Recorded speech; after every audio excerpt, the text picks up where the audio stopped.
झारखंड चुनाव को लेकर बीते शनिवार को बीजेपी ने अपनी 66 प्रत्याशियों की पहली सूची जारी की है। बीजेपी और सहयोगी दलों के साथ सीटों का बंटवारा लगभग पूरी तरह तय माना जा रहा है। वहीं दूसरी ओर शनिवार को इंडिया गठबंधन का आपसी मनमुटाव खुलकर बाहर आ गया है। हेमंत सोरेन के आवाज पर कांग्रेस और राष्ट्रीय जनता दल यानी कि आरजेडी के साथ दिन भर बैठक चलती रही। देर शाम हेमंत सोरेन ने कहा कि इंडिया गठबंधन सभी 81 सीटों पर मिलकर चुनाव लड़ेगा।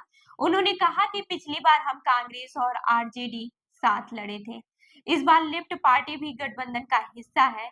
तय किया गया है कि 70 सीटों पर कांग्रेस और झारखंड मुक्ति मोर्चा यानी कि जेएमएम चुनाव लड़ेंगे। बची हुई 11 सीटों पर अन्य सहयोगी आरजेडी और वाम दल लड़ेंगे। कौन कहां से लड़ेगा उसका फैसला बाद में होगा। फिलहाल अभी अनुमान यह लगाया जा रहा है कि जेएमएम 41 और कांग्रेस 29 सीटों पर चुनाव लड़ने जा रही है। बाकी बची 11 सीटों में 7 आरजेडी और 4 वाम दलों को ऑफर किया गया है। वहीं जब हेमंत सोरेन ये बात पत्रकारों के साथ साझा कर रहे थे, उनके बगल में कांग्रेस के झारखंड प्रभारी गुलाम अहमद मीर के अलावा कांग्रेस और जेएमएम के अन्य नेता तो मौजूद थे, लेकिन रांची में मौजूद होने के बावजूद तेजस्वी यादव या आरजेडी और लेफ्ट का कोई भी नेता नहीं था। इसी दिन राहुल गांधी भी संविधान सम्मान सम्मेलन में हिस्सा लेने रांची पहुंचे थे। रांची में जिस होटल में हेमंत सोरेन राहुल गांधी से मिलने गए, वहीं तेजस्वी भी ठहरे थे, लेकिन वह राहुल गांधी से नहीं मिले। हेमंत की घोषणा के बाद आरजेडी ने बगावती सुर अपना लिए। पार्टी के राज्यसभा सांसद मनोज झा ने रांची में प्रेस कॉन्फ्रेंस करते हुए कहा, जब सभी दल के नेता रांची में ही मौजूद हैं, तो हम इस बात से दुखी हैं कि गठबंधन की बनावट की प्रक्रिया में हमें शामिल नहीं किया गया। उन्होंने आगे कहा, सारे फैसले मैगी 2 मिनट नूडल्स में नहीं होते हैं।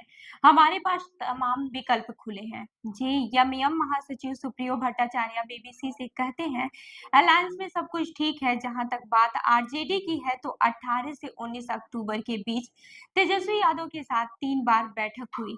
उन्हें 7 सीटें ऑफर किया गया। अब बात करते हैं कि आरजेडी और माले को घोषणा करते वक्त दूर क्यों रखा गया। वहीं माले विधायक विनोद सिंह कहते हैं कि क्यों दूर रखा गया, इसका जवाब तो कांग्रेस और जेएम ही दे सकती है। उन्होंने कहा, वैसे तो हमने 1 दर्जन सीटों की लिस्ट दी है, लेकिन 6 सीटें निरसा, सिंदरी, बगोदर, राजधनवार, जमुआ और पाकी की मांग कर रहे थे। ये वो सीट है जहां हम या तो जीतते रहे हैं या फिर दूसरे नंबर पर रहे हैं। इन सीटों पर जेएमएम या कांग्रेस कभी जीत हासिल नहीं हुई है। उनका कहना है कि हरियाणा से सबक लेते हुए बड़ी पार्टियों को बड़ा दिल रखना चाहिए। अगर दायरा बढ़ाना है तो उन्हें अपनी सीटें कम करनी चाहिए।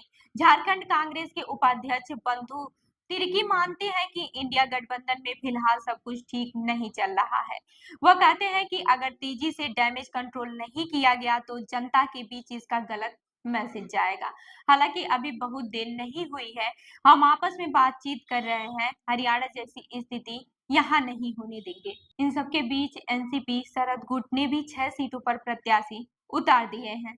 नेशनल इलेक्शन वॉच के स्टेट कन्वीनर सुधीर पाल बीबीसी से कहते हैं कि जेएमएम के लिए इंडिया या फिर एनडीए किसी भी गठबंधन में जाना आसान है। वो पूरी तरह बिन बिन सिचुएशन में है। यहाँ इंडिया अलायंस के बाकी दलों को देखना होगा कि सरकार बननी है तो आसानी से गठबंधन करें और जनता को एक मजबूत संदेश दें। उन्होंने बताया कि जेएमएम का संगठन यहाँ मजबूत है, बाकी दलों में संगठन के बूते कम, बल्कि नेता अपने बूते अधिक चुनाव जीतते रहे हैं। अगर इस वक्त एकता का मैसेज नहीं दिया गया तो नैरेटिव विपक्ष के हाथ में चला गया। इस डैमेज को कंट्रोल करना आखिरी वक्त में मुश्किल होगा। दूसरी तरफ बीजेपी ने बड़ी आसानी से अपना गठबंधन तय कर लिया है। जदयू को सीट तो दी, लेकिन ये कौन सी सीटें होंगी ये बीजेपी ने ही तय किया है। पार्टी के उम्मीदवार सरयू राय पिछले विधानसभा चुनाव में जमशेदपुर पूर्वी से रघुवीर दास के खिलाफ लड़े थे और जीत हासिल की थी, जबकि इस बार भी उन्हें जमशेदपुर पश्चिमी सीट दिया गया है।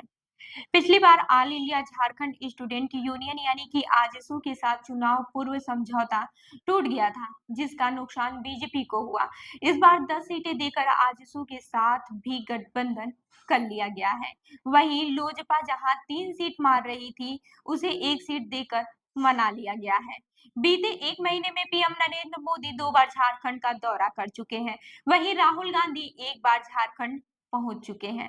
इधर हेमंत सोरेन और कल्पना सोरेन चुनाव की घोषणा से पहले सरकारी कार्यक्रम में ही सही हर दिन आम जन के बीच पहुंच रहे हैं।